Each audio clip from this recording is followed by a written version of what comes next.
Depuis 1994, l'humanité célèbre le 5 octobre de chaque année la Journée mondiale des enseignants. L'édition 2024 est placée sous le thème « Valoriser les voix des enseignants vers un nouveau contrat social pour l'éducation ». À Pointe-Noire, les enseignants se sont diversement exprimés sur cette thématique. Le point sur ces images. L'enseignant, l'un des acteurs majeurs dans l'éducation et le façonnage de l'élite d'une nation. En République du Congo, ce métier est peu valorisé. Le traitement dû aux enseignants laisse croire qu'ils sont relégués au second plan. À l'occasion de la 30e édition de la journée qui leur est dédiée, ce 5 octobre, certains d'entre eux font entendre leur voix décriant les problèmes qui minent leur profession. Je pense que tous nous connaissons les difficultés que les enseignants ont pendant la réalisation, sinon l'exécution de leurs tâches. Il y a d'abord les conditions dans lesquelles nous travaillons.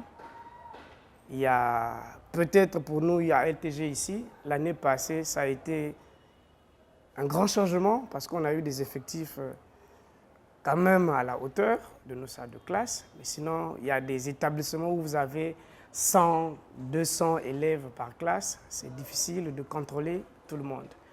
Mais si on peut arriver à avoir 45, 50, voire 30 élèves par classe, là, je pense qu'on aura le droit, sinon on aura le devoir de suivre tout le monde. Nous voulons que nos responsables, nos autorités touchent quand même du doigt les problèmes qui minent l'enseignement, notamment, les enseignants, les conditions de travail, surtout les conditions sociales des enseignants. Il faut d'abord améliorer les conditions de travail des enseignants,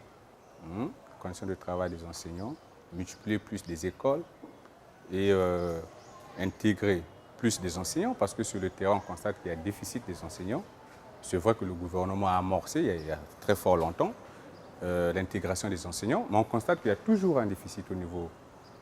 Sur le terrain, il y a toujours un déficit. Donc, si le gouvernement pouvait, sur cette fois, se lancer davantage pour qu'il y ait plus d'enseignants sur le terrain et améliorer aussi les conditions de vie, par exemple, des enseignants communautaires. Parce qu'aujourd'hui, on constate que nombre de professeurs ont travaillé, mais jusqu'à aujourd'hui, ça ne répond pas. Avoir plus de tables bancs, c'est vrai que Total et Taman ne cessent pas de fournir, mais il faut encore fournir davantage.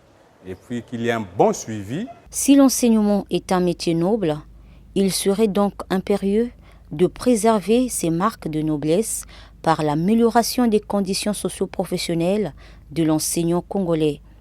Voilà la meilleure façon de valoriser la voix de l'enseignant pour s'arrimer au thème de la célébration cette année de la Journée mondiale des enseignants célébrée depuis 1994.